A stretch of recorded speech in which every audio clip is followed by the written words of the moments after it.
Welcome back to On the Shelf Gaming. To On the Shelf Gaming. Our favorite web show that Anutsu dies on. You copying me for any particular reason, or? Yeah. Well, that's not what I said, so try again, bucko. No. I'm done with the bits. That was stupid. Oh. Teleportation. Nice. Yes. Oh, so what? It's just 5 1-ups? I mean, yeah, no, that sounds awesome. You could just farm this level. Oh.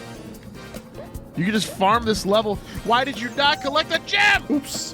What gem? Gem fell on the ground. You can pick them up. I forgot. You forgot. Fuck you. My bad.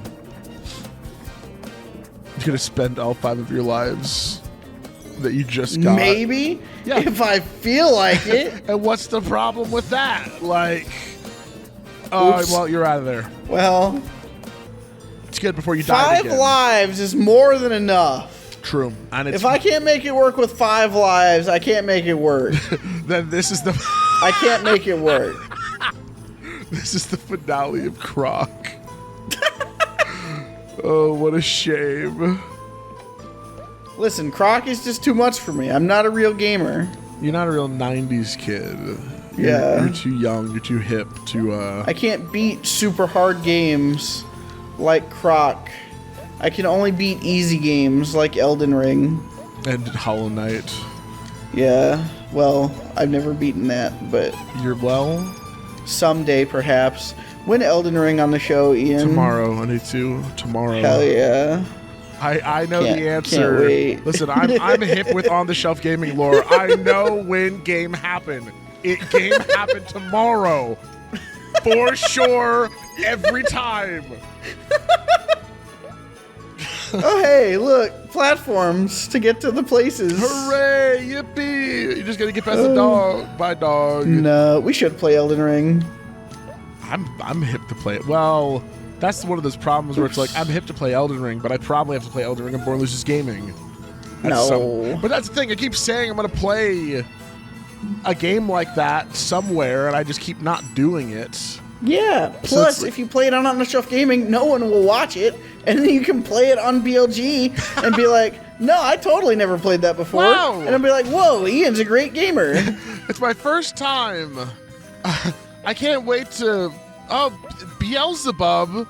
I had no idea you were in this game. I don't know who's in Elden Ring. Game of Thrones people.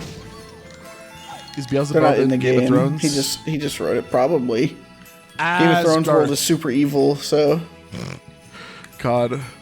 No, yeah, I mean, Elden Ring would be a fun one. Like, the first it's From Software, right?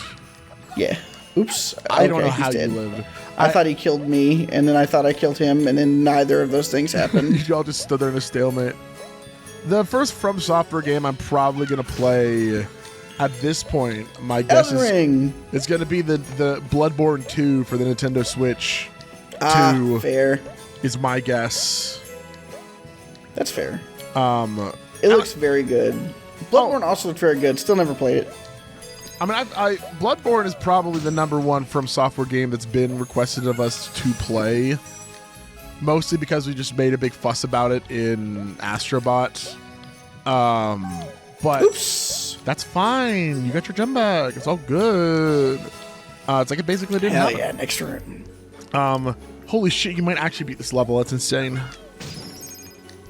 I mean... I know, it's the hardest level in the game. Yeah, well, exactly. Once you get past World 2, you're not going to have to deal with ice physics anymore, so it's all uphill from there. Oh, middle's coming down to... Never mind. It's done.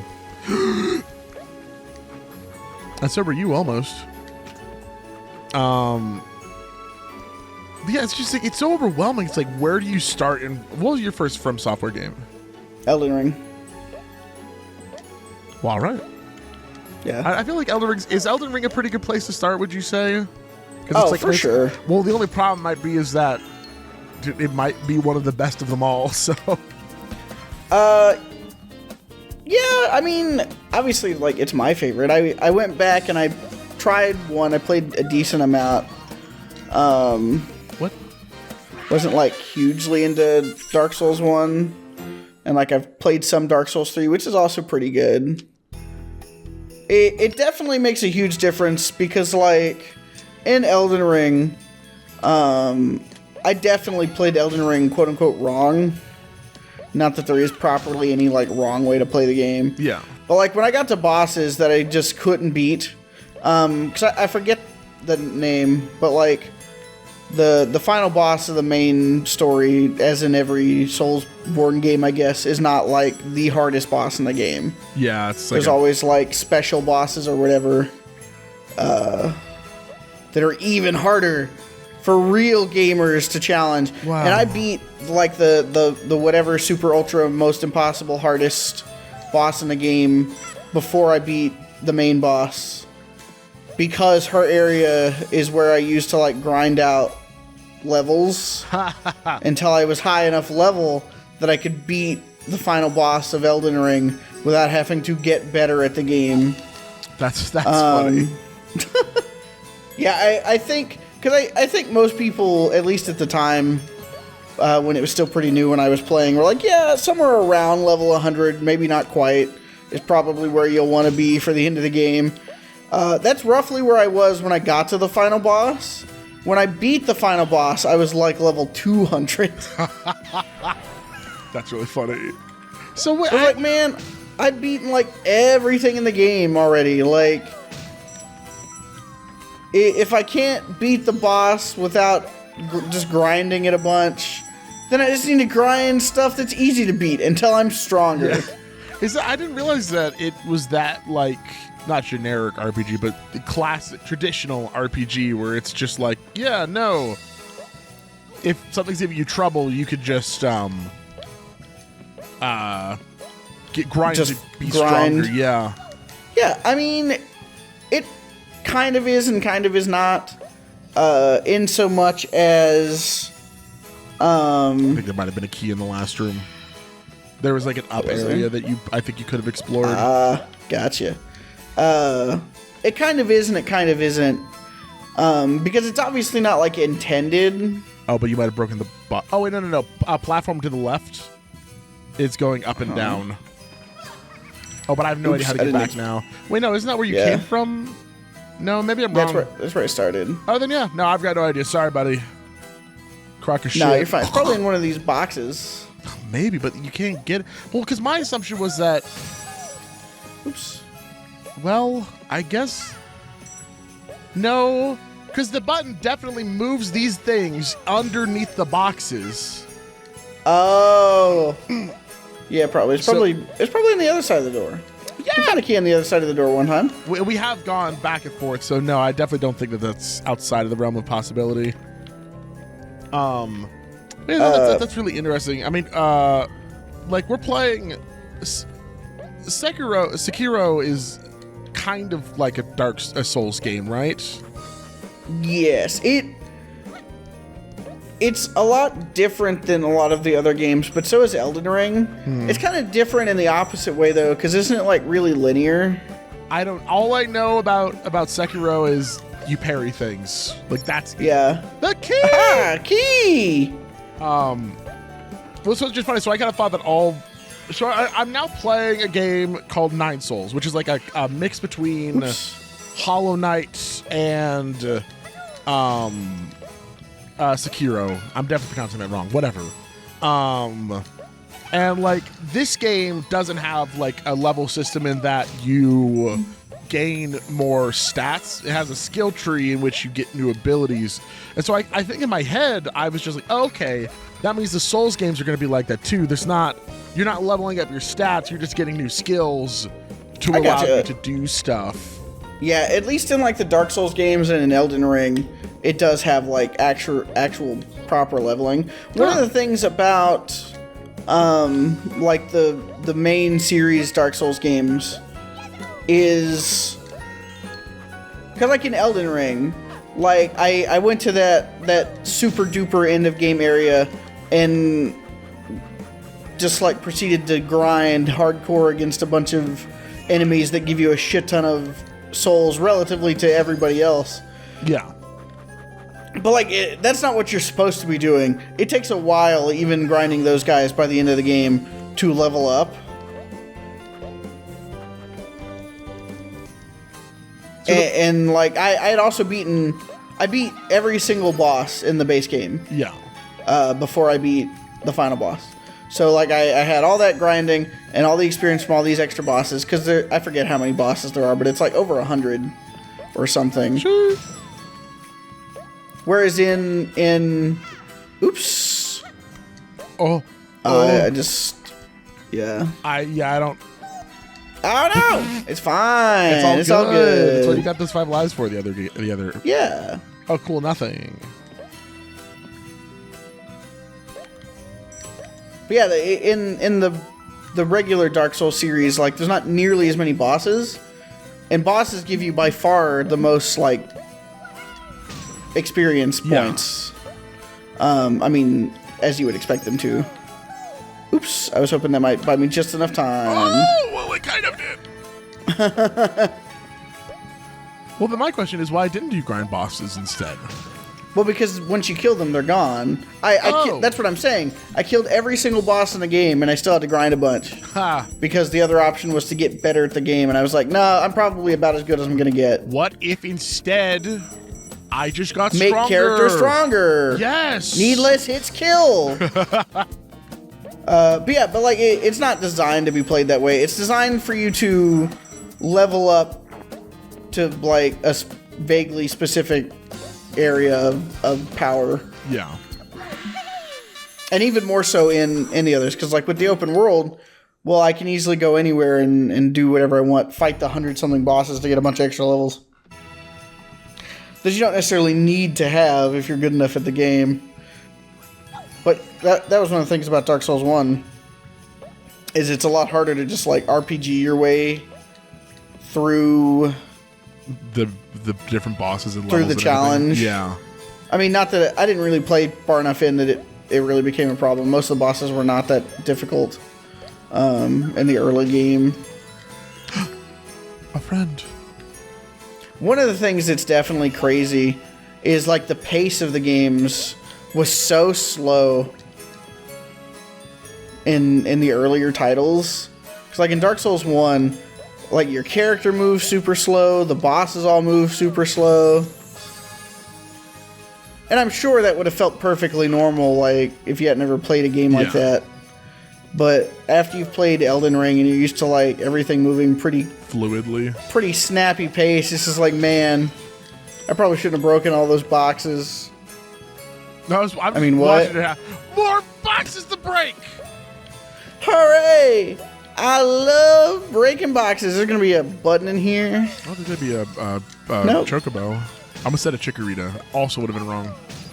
Oh, I love Chikorita. Win gems to spend on stat upgrades for Croc. Win Croc make easier. Tomorrow. Well, that sounds like it adds up, so... Yeah. That's so scary. But you're dead as hell. But yeah, no, yeah, because that's been the big thing about me entering any Souls game, is just I don't know when, because like I really do like to do things linearly, because like when you don't, it's just gonna get harder and harder to go back to play the older games. Not always, right? Not always. But a lot of the time, especially when the ones we're talking about are like progenitors of the series. Oops. Because it's like, don't get me wrong, I absolutely love me some Super Mario Brothers 1. Compared to 3 in World, it's so bad. Yeah. Well, like, see, that's the funny thing. I don't think I would ever call. It might have just been the word you used just to for the moment. I would never call Mario Bros. 1 bad. No, I didn't. I said compared to 3 in World, it is so bad. I see. Even compare. I would just in my head. Oops. That's fine. Continue. I would just say it's either less fun or just unfun, period. Yeah. I don't think the first Mario is, by today's standards, and I guess it does make it bad. I think it's finely designed. I just think it's not fun. If you took the original Super Mario Brothers and you put it... So you just can't grab the ledge there? Apparently. You put it literally anywhere that's not on the NES, people be like, oh, that wasn't a good game. Yeah. Oops. I thought you were sliding off like, uh-oh. Continue.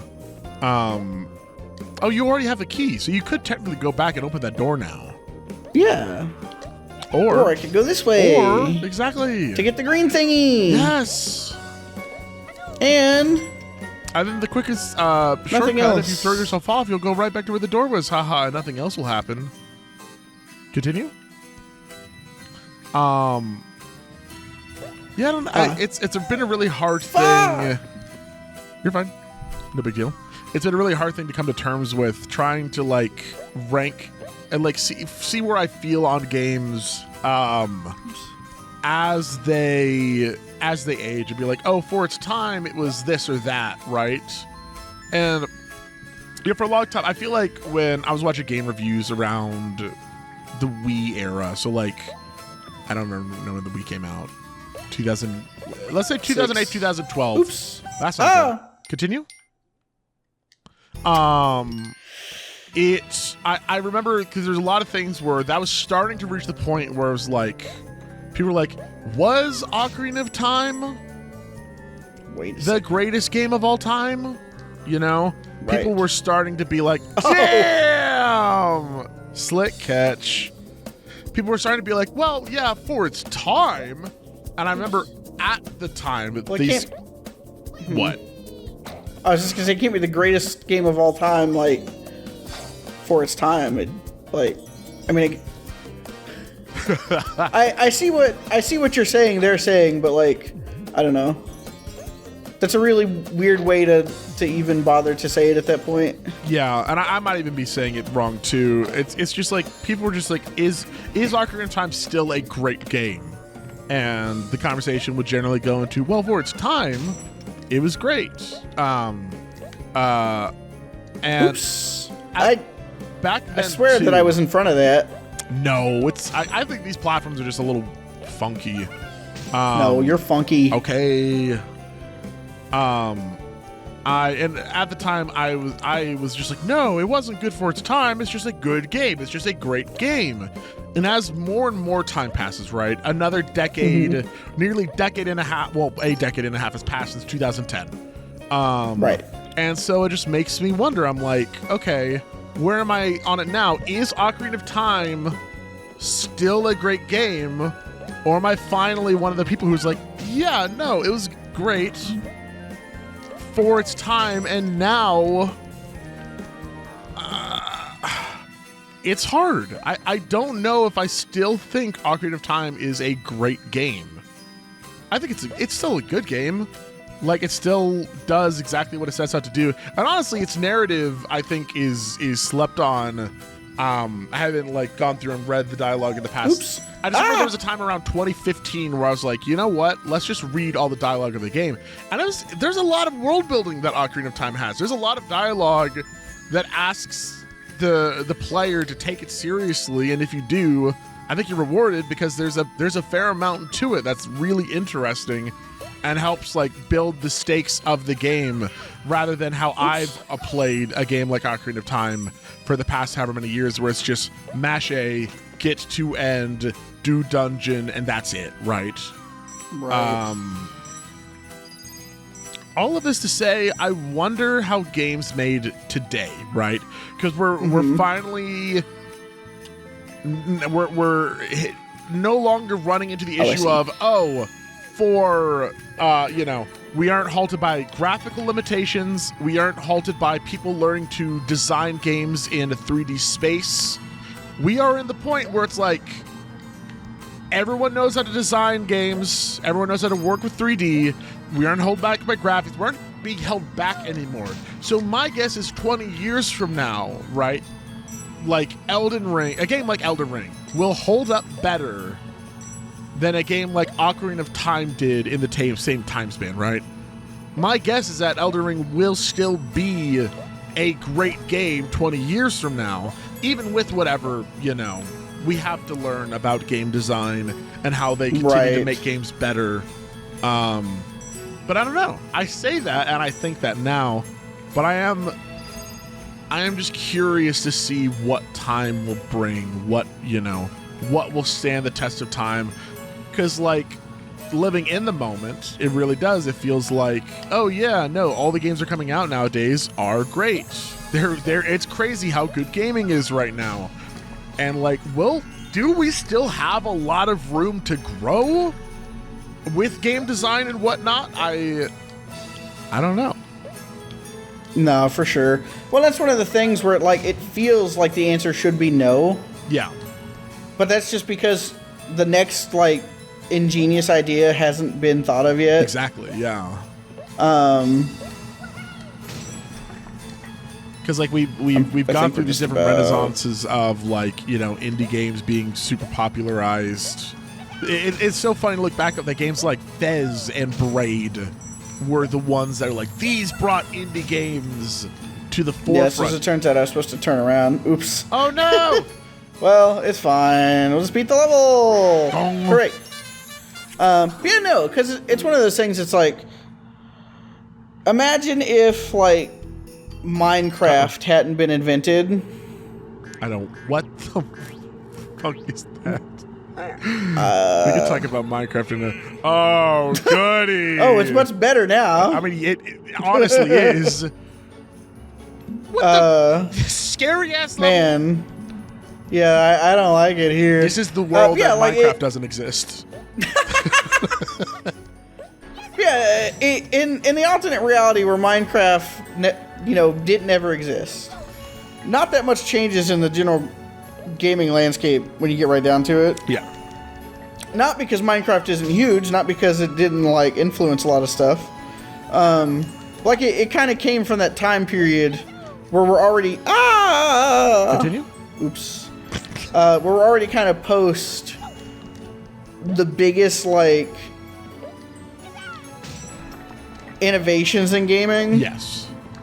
But at that same time, if we lived in that world and then next year, we were having this conversation today, oh yeah, gaming's pretty much, there's it's not going to keep going up from here. Yeah. And then they release Minecraft, it would be just as innovative now as it was at the time. Yeah. Assuming that all, the games that were obviously pulled directly from Minecraft also did not exist. Survival crafting games, the whole genre.